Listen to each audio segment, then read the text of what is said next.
Welcome to today's episode. Today I'm talking with Jaclyn Crupi, author, editor, bookseller, among many other things. She's written many books for adults and children, including Garden Like a Nonna, Nona Knows Best, Pass the Love, and her most recent release, Planting for Native Birds, Bees and Butterflies. We've also featured Jaclyn, her work and her garden across several issues of Pip magazine over the years. So welcome to the show, Jaclyn. Thanks for having me. No worries. Thanks for taking time out of your busy day. Oh, of course. Now, through your books, you really celebrate and share the wisdom and knowledge of Italian nonnas and nonnas and their practices around growing food and making pasta and cooking from scratch and just generally being very self-sufficient and living frugally. So for readers of Pip, all these are all ideas that we love and they're ways that we want to live. And you know, whether you call it permaculture or self-sufficiency or self-reliance. But this way of life was just how it was for your nonna and nonnas. And, you don't really have to go very far back in time or to different continents to see people living like this. And, so tell us about your upbringing and how your nonnas influenced your life. Well, I just assumed everyone grew up like that and that it was very normal to just go out to the backyard and select a rabbit for dinner and, point it out to Nonna and then Nonna would cook it up that night. I thought that's how everybody grew up. But it turns out they didn't. So my grandparents and parents migrated to Australia in the 50s and they were fleeing a country that was under great stress post-war. There was a lot of hunger, joblessness, poverty. And so they they knew very little about Australia, but they decided it had to be better. And it absolutely was. And there was hardship, but they could have a garden. And that was sort of the most important thing in many ways, because a garden meant they could grow their own food, they could keep their own chickens, rabbits, and then everything would work itself out around that. And so I grew up living next door to my paternal grandparents, nonni, and there was no fence between the two houses. And so it was two large suburban backyards. And Nonna really gardened that space and cultivated that space, sort of fence to fence to fence to house. You sort of stepped out the back garden and you were in the vegetables. I always make this joke. He did give us a swing set once, and I think I swung on it twice, and then it was the beans or the pumpkins or spiders everywhere and foliage everywhere and food. Yeah. So, he did indulge us a little. Frames, aren't they, to grow? Exactly. And to this day, I actually use an old swing set frame. I've currently got broad beans growing inside it and using string from all the poles to support the broad beans. So that's very much still in me. But he grew enough food comfortably for both households, vegetables, and most of our fruit needs. We did buy some fruits, but he did pretty well for us, two suburban blocks. So what were some of the kind of most important aspects of his lifestyle that you've taken on? Yeah, so I never remember him inside. He was always outside. And even if he was just standing there looking at the garden, I remember just walking up to him and standing next to him and thinking, what is he seeing? What is he looking at? Yeah. And he would then point something out and say, oh, look, I've got aphids over there. I wonder if I should do something or should I just wait? And I'd, wait for what? And then, 2 days later, there are the ladybirds. And so it was just that observation. He was very in tune with his garden, and he felt very rich. Both of my nonnas felt very rich because of their seed banks. They saved a lot of seed. They shared seed with friends and skills, but they thought, well, I can always grow food, and that really has been ingrained into me in a very strong way. But they didn't spend very much money on their gardens. This was not something that cost them money. They didn't have rainwater tanks, but they would rig up various, big plastic drums, metal drums, and fill those with water, and use that to water the garden. And then everything from the garden, their soil improvement, they would go to someone's farm and collect a whole heap of cow manure or use their own chicken manure or make their own composts, all those things. Frugal. And so of all of those practices, which are you incorporating all those things into your lifestyle? Yeah, pretty much. I still pretty much do everything exactly as they did it, with just a few exceptions. One is I have a worm farm. They never had worm farms or their whole garden was a worm farm, really. They would dig trenches and compost in place and all those things. So, but they never would have seen a plastic worm farm. That would have been a foreign idea. One that you go and buy at the shop. No way. Exactly. I picked mine up in hard rubbish, so I think they would approve. But I like having a worm farm. I like having worm juice. I like having the castings. It's just something to add to my...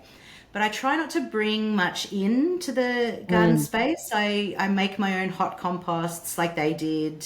And I make my own fertilizers and like they did. And they often use grass lawn clippings as mulch, and we're very into that. I don't do that. I find the nitrogen drawdown isn't worth all the trouble. And so I just compost that, and I use leaves, and they would approve of that because it's free and a waste product, and, that would be not approved for sure. I'm very confident. Get the tick of approval. Exactly. So you kind of rate your life like, would this get the nonna tick? Exactly. Well, even in the book, Garden Like a Nonna, I have a quiz you can do, like how far down the nonna scale are you? And, they use their own urine quite extensively in their gardens. And I talk about all the ways they did that. They were peeing onto charcoal and doing things that they didn't fully understand, but they just knew it worked. Yeah, they didn't necessarily have the idea of biochar and all the science behind it, but yeah.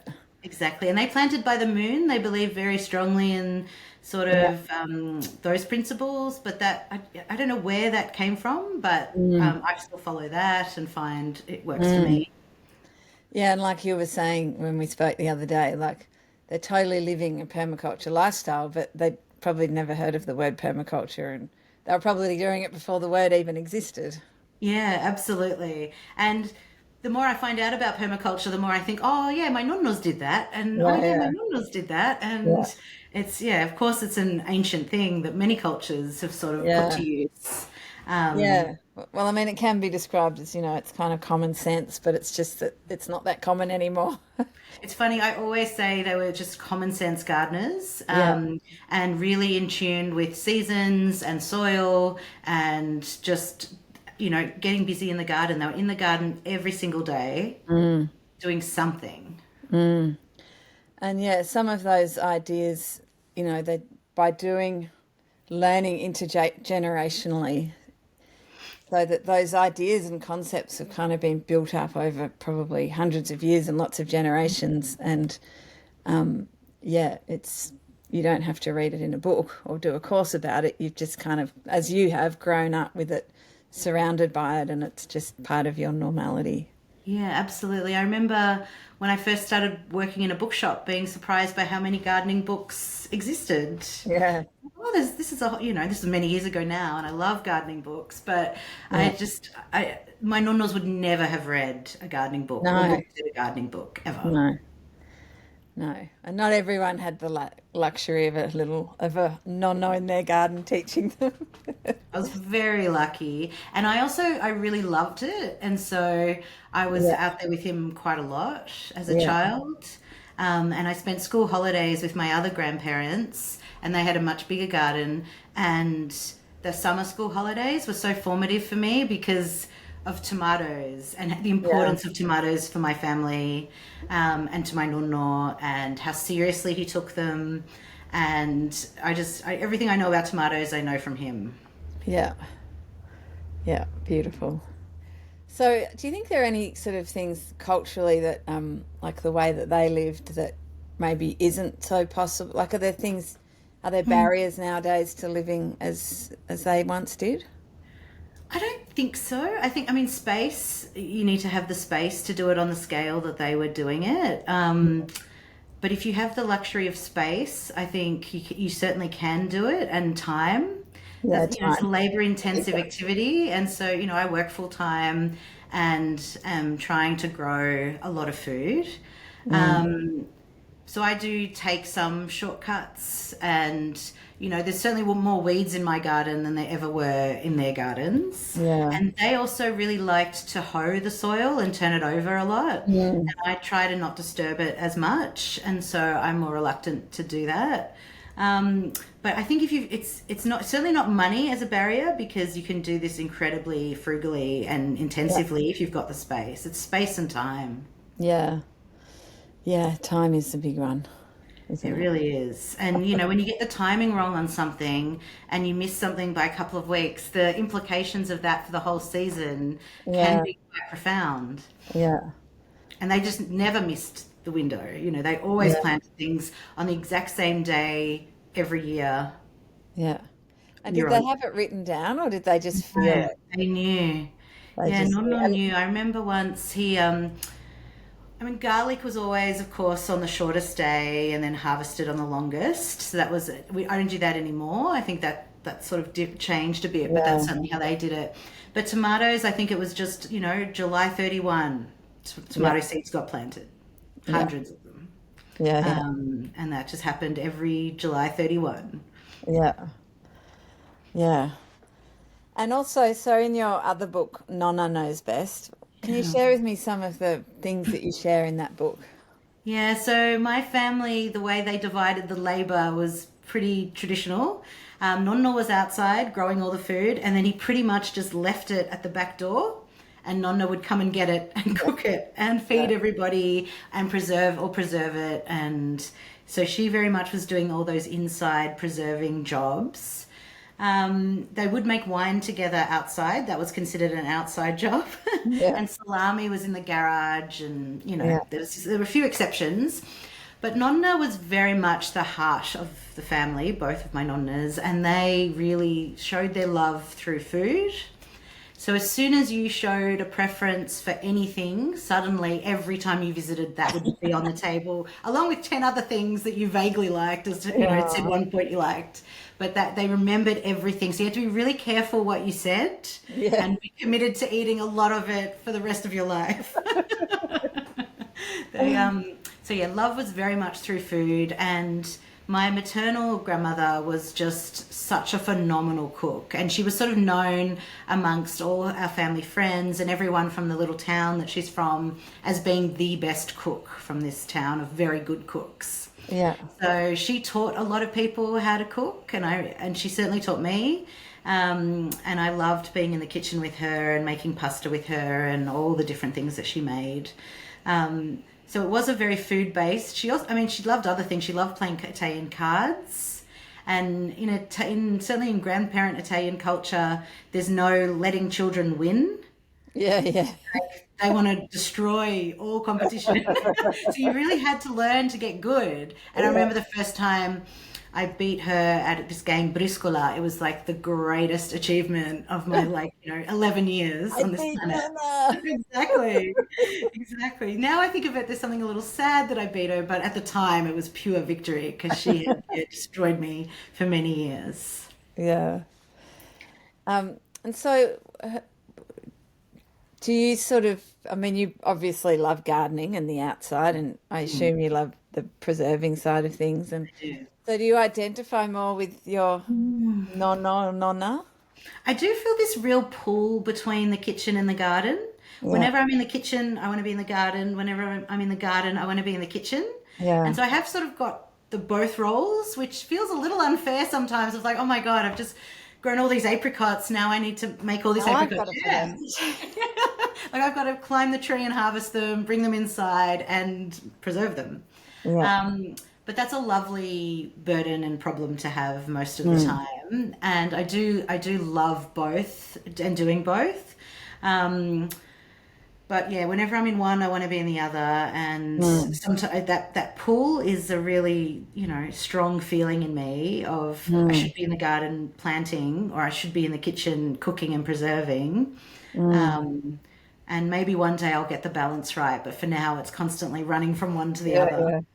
And do you think it's practical, like actually being able to do all of those things and not sort of doing it in these larger family settings where there's more people to contribute? Is it because I think, we have these ideals, but then sometimes we find, well, we're trying to do the gardening, we're trying to do the preserving, and we're trying to work full time. And, you know, it can actually be quite a challenge to kind of live up to your own inner ideals. Absolutely. So I've found a few things that work for me. I always take annual leave in February, sort of when I have the biggest glut of things. Just so I can harvest and preserve and not go to work and just really enjoy it. It's sort of, and it does feel relaxing and like a holiday because I can do it at my own pace. And that's when I do all this tomato sauce making, and then all of the fruit preserves and then pickling of cucumbers and all those things.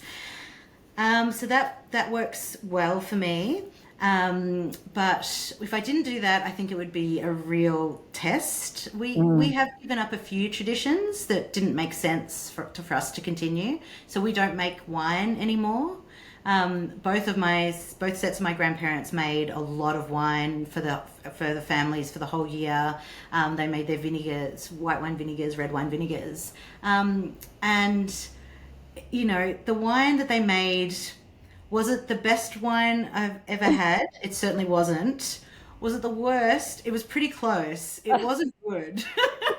And you need all the equipment, which I could have inherited and taken, but it's so much. And then we can buy such beautiful wines made by master winemakers. Yeah. And so that we've lost that in my family. That tradition has stopped. None of us make the wine anymore. Yeah. But the sugo I hold tight to just because it might be a lot of work in summer, but it saves me so much time and energy and effort the rest of the entire year because I make sauce that's ready to go onto pizza and pasta. I make just bottled tomatoes that just saves me having to buy tins of tomatoes and jars of tomatoes. And I just always and I've grown the tomatoes myself. I grow my own sourcing tomatoes. And so I love that process, but it does mean I take annual leave to process that. Yeah. And do you do that as a community or as a larger family group? Yeah, so often the Sugo Day, we'll tell everyone we're doing it and anyone is welcome to come and help and take home a few jars in return. They're not as big as they used to be. And I do find something, since I've got the space to grow my own sourcing tomatoes, they ripen in smaller batches. Yeah. So I'm not doing, 10 huge styrofoam boxes that I've bought from somebody else. Yeah. So we have to do them more often, but in much more manageable sizes. So you don't need the sort of full team of people. Yeah. But my mother-in-law regularly comes for that and really enjoys Tomato Day. My sister's been involved in the past, and it's a lovely tradition to continue. Yeah. And do you still make salami? I don't. I'm actually a vegetarian now, which my nonna would not approve of. But I still do partake of other people's salami day because I do really enjoy the process of making salami. Yeah. And I think it's a beautiful tradition. My nonna was a butcher, and so he would always, in my childhood, I remember vividly, the whole pig would be delivered and he would sort of divide it up and find uses for all of it. Really, no tail eating before anyone said that term. Yeah. Even the squeal or the oink or whatever. Exactly. The blood, all of it found a home. And so that's just a tradition I don't want to be in charge of, but I like being part of. Yeah. Yeah, it's a big process, isn't it? It when really you're doing it on large scale. Yeah. And so do you think it is something that it is doable? I mean, you say you work full time and that you can still be having really amazing productive gardens and doing all the preserving and keeping up all of those things? I think if you want to do it and it doesn't feel, I think as soon as it starts feeling like a chore and work and hard, it's not gonna work for you. And I would always recommend starting smaller. So when we set up our latest garden on the Mornington Peninsula, we could have put in 4 more big beds, and we chose not to, just to not bite off more than we could chew from the get-go, just to see, knowing it was such a luxury to know I have more space. If I outgrow everything and will need more, I can build more beds, and everything's set up to do that. But at the moment, it's just mulch. Yeah. So ready to go. And at the moment, we actually are building those beds because we have decided we want more space. Yeah. So we're building 4 new big beds. but I'm glad we didn't have that from the outset, and sort of, yeah. So, but it's what I love doing. So on a weekend that I want to be in my garden, that's where I want to be spending my time. I really enjoy, I enjoy all the what's the word I'm looking for? The maintenance of it. Yeah. The weeding can get you down and sort of feel endless, but it's part of the whole. It shows you've got healthy soil. It shows, things are growing, and it's just a matter of trying not to let it get on top of you. And so during this sort of period of time where, where there's this cost of living pressures and, there's not as much money going around, are you finding that having your productive garden and all that you do at home is a benefit in that sense? Yeah, there's certainly times of the year. It's probably about 5 months where I don't need to buy any fresh fruit or vegetables.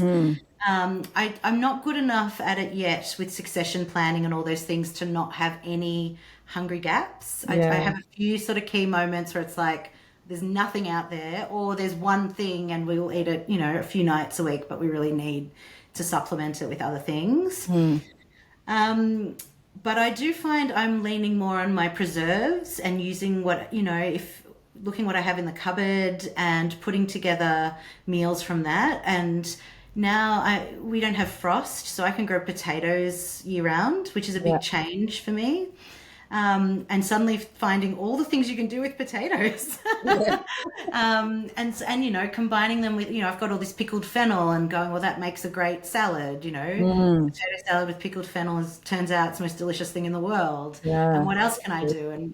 And so I am looking more at what's in my larder and looking at it with perhaps greater appreciation for what it gives me and what it allows me to do, so that when I do need to buy fruits and vegetables, I can buy locally grown, as organic as I can find them. And the problem, it's a good problem, but the problem with growing your own food is you get very fussy about how vegetables should taste and how much flavor they should have, because your vegetables suddenly taste incredible and all your meals are elevated in this way because it's grown, so you harvest it and then you cook it. So suddenly I have much higher expectations of the fruit and vegetables that I buy. Yeah.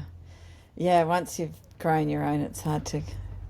And even things you think, like a carrot is a carrot, it turns out a carrot is not a carrot. Yeah, Yeah. and leaves that you pick straight from the garden as opposed to some wilting old thing that's come out of a bucket. Look, leafy greens, I always tell if you're going to grow one thing, grow leafy greens. Grow whatever leafy green you like, but grow it, because you cannot, there is no substitute. No.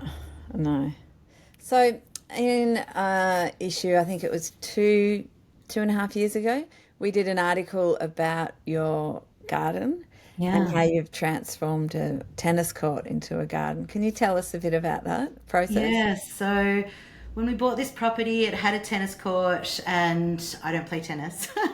And we had a permaculture dilemma because the tennis court is at the very back of the garden. So it's furthest away from the house. Yeah. So it's probably not where, in the perfect permaculture zonal sense, you would put your vegetable garden.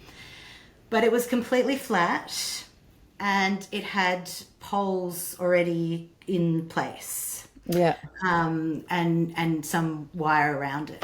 And we knew we were going to be battling a lot of animals, and so we knew we wanted to net the productive garden.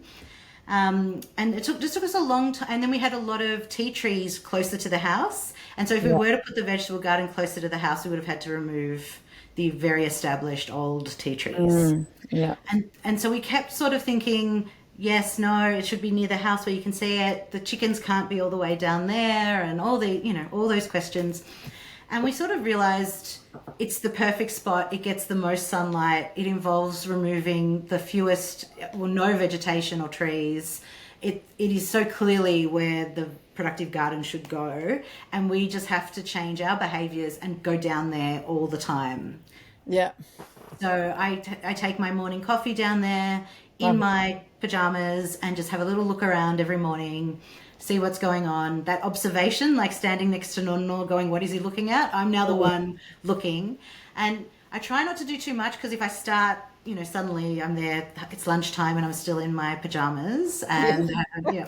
So I try to just look in this little thing in the corner here. Exactly. It's impossible. But then we had a concrete retaining wall on the side of the tennis court that had totally failed and buckled and broken. And we realized we could actually use those concrete slabs to form the vegetable beds. Yeah. So we had them moved. We didn't do that ourselves, and formed into rectangular and oval beds. And so most of the beds are reusing that concrete, that old concrete, which is just such a wonderful reuse of something that needed to be replaced because we needed to have the retaining wall rebuilt. And so now that they've formed the bulk of the veggie beds, certainly the high rotation ones. So we've got 5 high rotation beds, 2 really big bulk crop beds. So things like potatoes, broad beans, things you can really grow en masse and put in the freezer or store. Pumpkins. And then we've got 2 long skinny beds that are also good for large crops. And then we're building 4 more of those. Right. So that's the vegetable area, and then there's a chicken coop, and then behind that is an orchard. Okay. Yeah. And so those trees you've put in yourself, or were there some? Yeah, so we put them in, it's 3 years now, and last summer was the first time we got fruit. Yeah. It was great. Takes a while, doesn't it? So exciting, that first apple. And I did think, should I have pulled them all off and but I couldn't resist. Oh, I know. It's like, I can't. It felt like a real gift. And being netted, I didn't have to net the trees, which has always been such a big palaver. For me, I'm very short. I find that job very hard. Yeah. And the trees are still they're dwarf. We got a lot of dwarf varieties, and they're still quite small. So even harvesting was just so easy. It was incredible. So have you got enough growing yet to preserve, or they're still eating? Yeah, so I definitely preserved apricots. The cherries all got eaten. There was a few bowls of cherries, which were pretty nice. And then I grew, I think, an Alberta peach, because I read it's really good for preserving. And that was incredibly generous. That certainly gave us the most fruit. But it was such delicious eating that we couldn't stop eating it. Yeah. So I did make a few jars. I got a few in jars, and I made a nice Bellini mixture for New Year's Eve sort of cocktails and things. But we did just eat a lot of those. Yeah. And then the berries have been great too, and done jams and things like that. Yeah, well, I mean, preserving really is about preserving the excess. So if it's not excess, then it's true. Should just eat it fresh. It's the best way to eat it, isn't it? Yeah. And I'm sure as those trees kind of get older and more productive, you'll end up with more of an excess. Yeah, that's the plan. We are going to try to keep them much smaller. Our fruit trees, we usually let get really big. And I just think as we get older, that's not the smartest way to manage them. Yeah. And so just to try to keep them manageable within the netted area so that there's no netting required. Yeah, well, that netting, ours are netted and in a big caged orchard sort of thing. So that just forces you to keep them at a certain height because you've got a total game changer, isn't it? Yeah. And the nice thing about the chicken coop is it's got a little door at the rear that we can let them out into the orchard. So if there is any fallen fruit, they can go and tidy that all up. And they happily do that. Fruit fly, which isn't supposed to be in Victoria, but is sort of coming, isn't it? That is a big fear of mine, fruit fly. Yeah. We have it up here, and you do. Yeah, with the stone fruit, it's very susceptible to it. And then if the stone fruit get it, then it tends to go into the apples and things. And all of that hard work and all those years of waiting for your trees, and then they all come ripe and you're so excited and you bite into it and there's little maggots in there. Yeah, that is a big fear. I've got a lot of traps and lures and those things, but so far we haven't had any touch wood, but I'm sure we will. Yeah, well, we have, some years are fine, and then some years they just get the better of us. And so a big part of your place in your garden was not bringing in inputs, well, not buying things anyway. So how have you managed that on your property? So, I guess the number one thing that we need for our productive garden is compost and manure. And so there's a race course sort of around the corner from our house. And so once or twice a year, we hire a ute and we take a slab of beer and we let them know we're coming. And they very happily fill our ute with very fresh horse manure straight from the stables. Which we hot compost. They also often have mouldy lucerne, which they're happy to give us as well as a small carbon input. Yeah. And then I collect a lot of leaves, and so leaves are the primary other source. Yeah. We have a couple of local businesses happy to give us sawdust as well, so I do use some aged sawdust in there. Basically, any carbon source I can get my hands on. It's much easier for me to get nitrogen with this horse manure than it is to get any sort of carbon sources. So I do whatever I can to get some of those. And then I just do a lasagna style hot compost. I've got 2 big cubic meter bays and just, pile it up. And pretty quickly that gets incredibly hot. So hot I can't put my hand in it, which feels good. Yeah. And then I just turn it a bunch of times and keep adding more carbon sources to it. If someone has some coffee chaff or sawdust or whatever it might be, leaves, I'll just add more because I know I'm not getting the balance exactly right. Yeah. But that is enough at the moment for my productive garden, which is great. And for each season to sort of put down a big wheelbarrow load of this compost that I'm finding is great, making great soil and really good growing. I do use green manure as well. So whenever I'm resting a bed, I will pretty intensively cover it with green manure seed. And then I've got a little chicken tractor. I'll get my chooks on there to sort of eat it all and dig it in and do all of that good work. Or I'll do it myself if they're busy in the orchard. You'll get in there and dig it up. And that's the primary soil improvement that we do. I do make a seaweed fertilizer because again I'm on the coast and there's great seaweed, so I just collect a little bit and put that with rainwater, and I put some, which my nonnas always did as well. I add some borage and some comfrey, which I always say is me being sort of bougie. They would not have done that, but I just feel like I want to add a bit more to it. And why not? Yeah, exactly. I've got it. I may as well use it. Yeah. And then, leave that for 3 months and then strain it and put it into bottles and use that as the liquid fertilizer, which I try to do weekly, a very weak solution every week. Yeah. And I find that just keeps everything ticking along.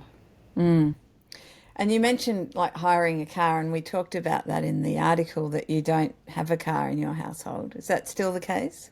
It's not, I'm afraid. Last November, after 14 years, we bought a car. We bought an electric car, which I try to make myself feel better about. But I would love to be able to keep living without a car. It was just getting harder and harder.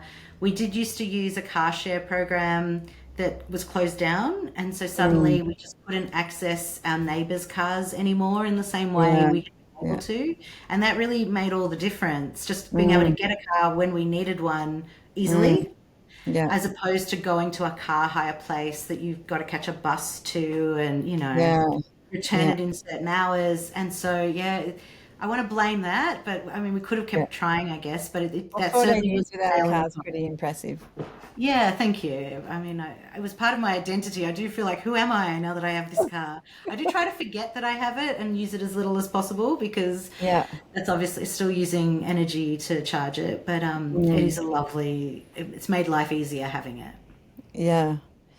Now, your latest book, which I have here, Planting for Native Birds, Bees and Butterflies. Do you want to, I'm guessing, from having a look at it, it was inspired by your own garden. And do you want to talk us through what you've done at your place as far as making an ecosystem that attracts all of those things? Yeah, so once we'd done the productive garden, we still pretty much had half an acre and it was covered in environmental weeds. It really had some terrible things in there. And I thought, well, what sort of garden? I can't do any more productive. I've got more than I need with the tennis court. Well, what could we do with all of this other space? And I thought, well, I like feeding people and growing food for people. So maybe I should think about growing food for animals and providing a home for animals. Yeah. And I didn't really know what was around me and what would come. And that's been such a delight to see that. It really is one of those things, if you plant it, they come. And suddenly, you know, I'm surrounded by butterflies I've never seen before in my area, bees I'd never seen before, and little birds, which is just, you know, pardalotes, things I never thought I would see in my own backyard. So we put in a large pond, which has made a big difference too. Any water source you can get will bring in a lot of insect life, a lot of bird life. And then we really looked at sort of a naturalistic style garden, but with a lot of mostly native plants. It's not purely native, but it is mostly native, and a lot of endemic species. And then that beautiful tea tree I mentioned is sort of reaching the end of its life. We had an arborist say it's probably got 5 years left in it.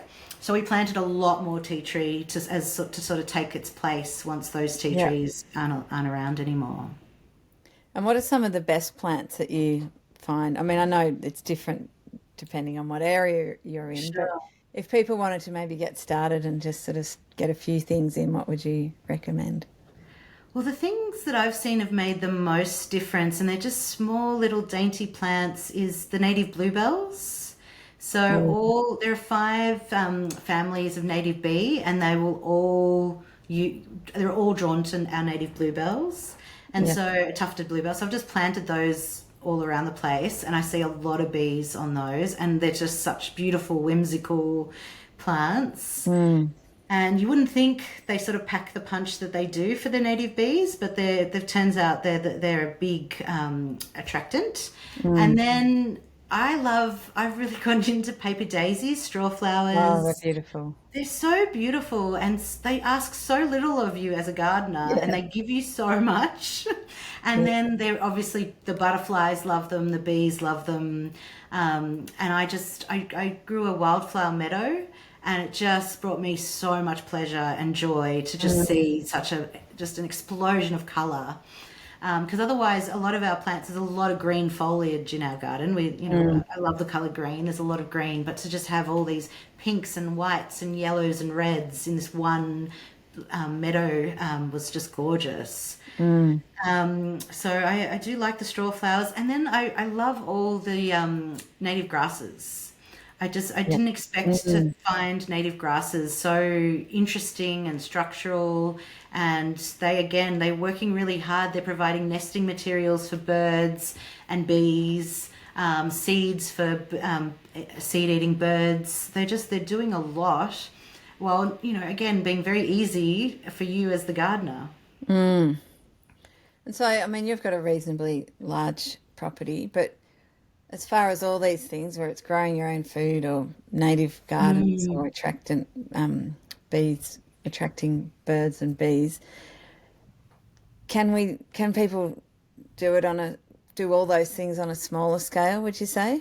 I would say you could. Again, obviously, in my opinion, the productive garden is a lot more work, and you need to be more regularly committed to it. The habitat garden will be much more forgiving, and sometimes will thrive on a little bit of neglect, because if you're letting the leaf litter fall and, you know, leaves rot in place, and suddenly you've got worms and crickets and things living in that, and then suddenly the birds are coming in to eat that, and you're doing nothing. You're just letting the leaves fall where they fall.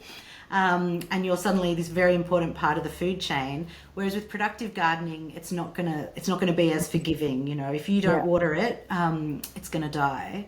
Whereas a lot of native plants will sort of hold on and have fewer needs, and certainly fewer water needs. But I think if you really want to do both, you absolutely can. And I mean, a food forest is a great way to do it as well, because you really do provide. But I remember one year I just left an artichoke, I missed one, because before that I harvested all my artichokes, and I'd never even seen the flower, this great purple flower. And now I always leave some to go to flower, because the bees, native bees as well as, you know, honeybees obviously love it, but native bees do love it too. And so suddenly I feel very generous. It's like I'm going to leave this one Yeah. for the others and not eat it. So I think even if you only grow productive food, there's still things you can do. I see as many blue-banded bees in my tomatoes as I do in my hop gardenia and all the things I grew for them. And I'm growing the tomatoes for me, and they love them, and they're, I hear them before I see them, and then suddenly it's like, oh, what a great Like, bee. oh, I know that. That's not a normal. Exactly. Follow, where is it? Yeah. Unfortunately, I'm terrible at taking photos of them, and I often don't have my phone with me while I'm gardening. So I was just like, oh, mental photo, mental photo. Just enjoy the experience. Exactly. It's one of the joys of gardening, isn't it? Yeah. So I think you can do both, but if you do only want to do productive, you can still provide to a small extent for native bees and butterflies at least, and let things go to flower, let them go to seed, let them live out their full life cycle, and then they'll be of use to other animals in your garden. Yeah. And it's not just because you're lazy. No. Not just because you didn't quite get round to picking any time. But then it's free seeds, and everybody wins. And and you can always having things a bit more wild is exactly. often. You just let everything be a bit more wild. That's the real message of the book, I hope. Yeah. Is stop using chemicals and stop tidying up. Yeah. Yeah. Yeah. Make it more like nature would be. Exactly. And I love chop and drop. I'm a big proponent of, and unless something's diseased, it's just going back from whence it came. Yeah. And I think that creates a lot of habitat opportunities. Yeah, definitely. So if you were going to channel your inner nonna or nonna, what advice would you be giving people who want to maybe incorporate a bit of their inner nonna in their life? Well, my grandparents always had salad at the back door, always. You could always pick a salad in their garden any time of the year. And I try to do that. It's obviously much harder in summer, but I think that's a good thing to aim for, no matter what size garden you have, to just always be planting lettuce, picking it, planting more. It's, it's an easy, happy thing to do. And there's no chemicals going into it unless you put some in, and it's just so easy, and it'll be the freshest salad you have anywhere. So, and then the leafy greens as well. My nonna, I think if he went to someone's house and they didn't have silver beet growing, he would have thought there was something really wrong with them. It's like, what's wrong with this person? Exactly. And now I use warrigal greens a lot as my sort of leafy green. And again, anyone can grow that in any space. That can tumble off a balcony. That can be a ground cover anywhere. It can be a living mulch. It grows in so many conditions, soils, full shade. And it's so good for us. It's a native Australian food plant that we should, be eating more, in my opinion. So I would certainly get some of that in. And then I probably would do some paper daisies and some straw flowers and some bluebells and maybe a dwarf kangaroo paw, because just those three things are going to provide for beauty for you, and then food and protection for animals. Which in turn create more food for you if they're helping with pollinating and all those other sorts of things. Yeah, I wasn't a great gardener at planting enough flowers in my garden to attract pollinators. I really was like, no, especially when I had limited space, it was like, no, I have to be able to eat it. And I can't eat it. Exactly. So my gateway was edible flowers. And I was like, okay, all right, marigolds, okay, nasturtiums, okay, you've got a spot. And then when I saw the effect of that, it's like, okay, just let's get in, let's just get some flowers into this garden. Yeah. Yeah, and if you've got different areas and you can have both. Yeah, exactly. And you can provide for so many different creatures and humans and in different ways. Yeah. Yeah, so we are still in the depths of winter, but with spring not too far off, it's a good time to sort of start thinking about, what are some of the things that we might want to be incorporating into the next season, and whether it's edible or native or, so I've got the planting for native birds, bees and butterflies, and you're gardening like a nonna and Yeah. And the Pasta Love book, where we did a feature of that in Pip magazine as well, where you've got the beautiful little sections of different nonnas and their advice and their ways of making pasta. They were lovely. Oh, thank you. That book really came out of the grief of missing my nonnas and Yeah, wishing I could still make pasta with them. And so I yeah, started just making pasta with their friends who are still alive. lovely. And it really just, and then I just couldn't stop. And I just Yeah. like, I need more nonnas. I need as many nonnas in my life as I can possibly get. Oh, that's And it beautiful. sort of became a book, which it wasn't meant to be. Yeah. Yeah. Yeah, no, it's beautiful to share it. Yeah, when I was growing up, I used to always say, when I grow up, I want to be an Italian nonna. Oh, great. Well, you kind of are. And I think on some levels I've, achieved that. Yeah, So, absolutely.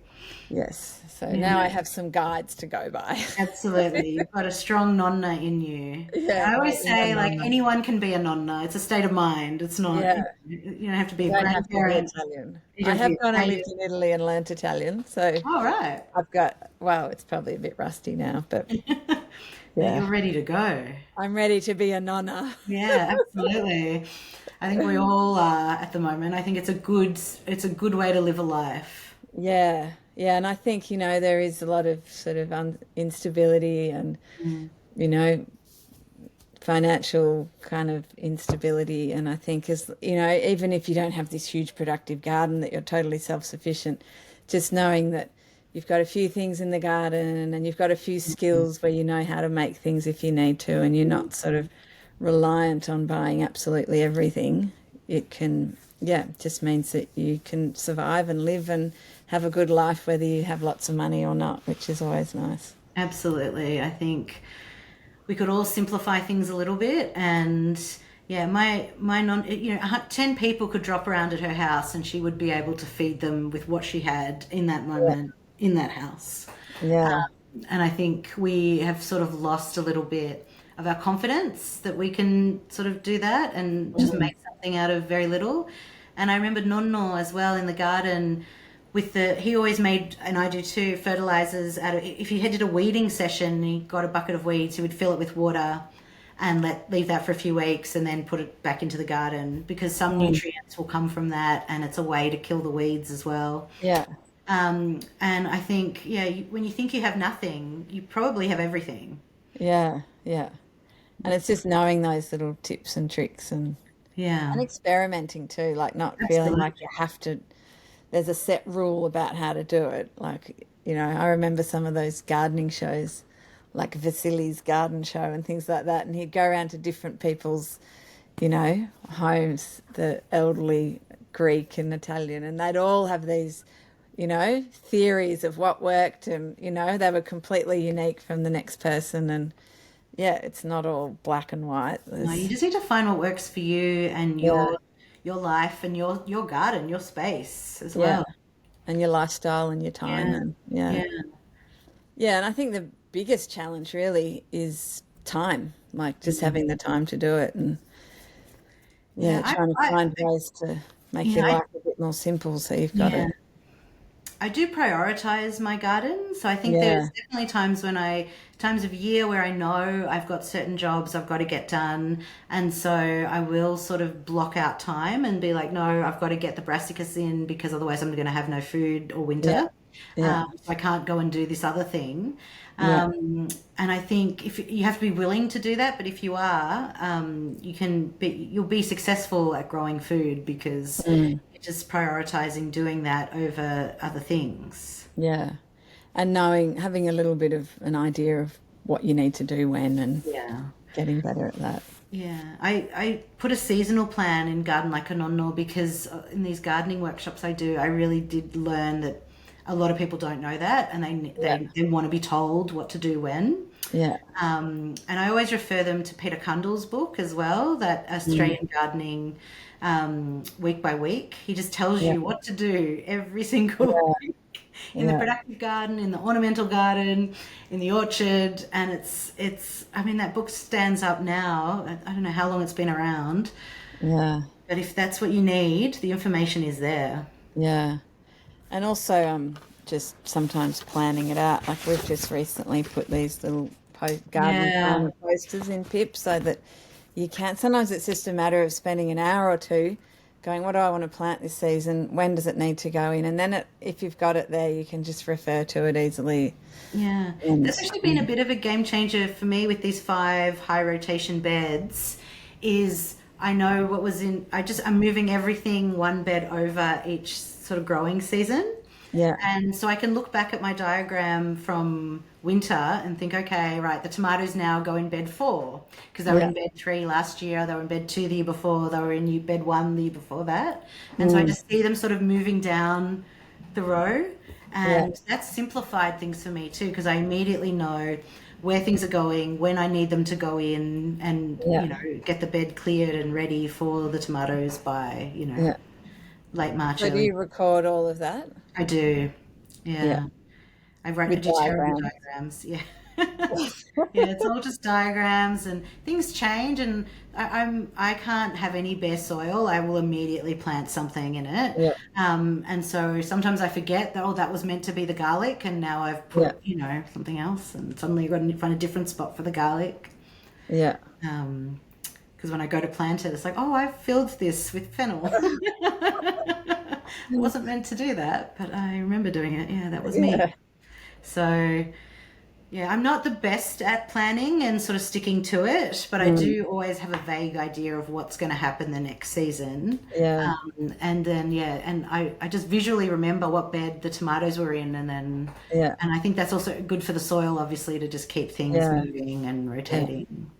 Yeah, and the thing is with that, you just need to start, don't you? And the first year, you're not necessarily going to know all that, but each year you kind of remember what worked or what didn't, and and then after a few years, you're like, oh yeah, that's got to happen now, and you kind of just feel it without having to have it all written down. Yeah, I think there are some gardeners who go out with a ruler and they see how far apart everything should be spaced, and they do that. And I think that when you're starting, that's probably a good idea, but very quickly you won't need to do that anymore, and you'll get a real feel for it. Yeah. But you will, you'll kill some plants and you'll have some failures. I learn more from the failures than I do from the successes. I learn nothing from the successes. Yeah. It just makes it seem easy. Yeah. And the failures, I'm like, what happened? What went wrong? What should I have done differently? And Yeah.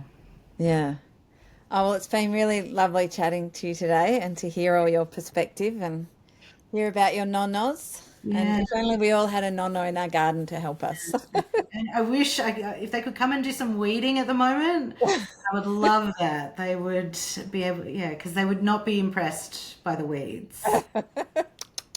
They'd be clucking their tongue. Jaclyn, get to work. Get to work. What have you been doing all this time? Exactly. What have you been doing? It's like, oh, gosh, none. Surely there's nothing more important than your garden. Exactly. And I must admit, I could do the weeding, or I could do something more fun, like, curing my pumpkins, and, I'd rather do that. Yeah, and the weeds, you've left them there on purpose for the butterflies. Exactly. They're protecting the soil. It's all part of it. Yeah, there's a good reason for weeds. Thanks, Robyn. You've made me feel much better. Good, I'm glad. All right, thanks a lot for your time, Jaclyn. And yes, if anyone's interested in Jaclyn's books, we'll have some links in the show notes. Thanks so much, Robyn. Okay, thanks. Bye. Bye.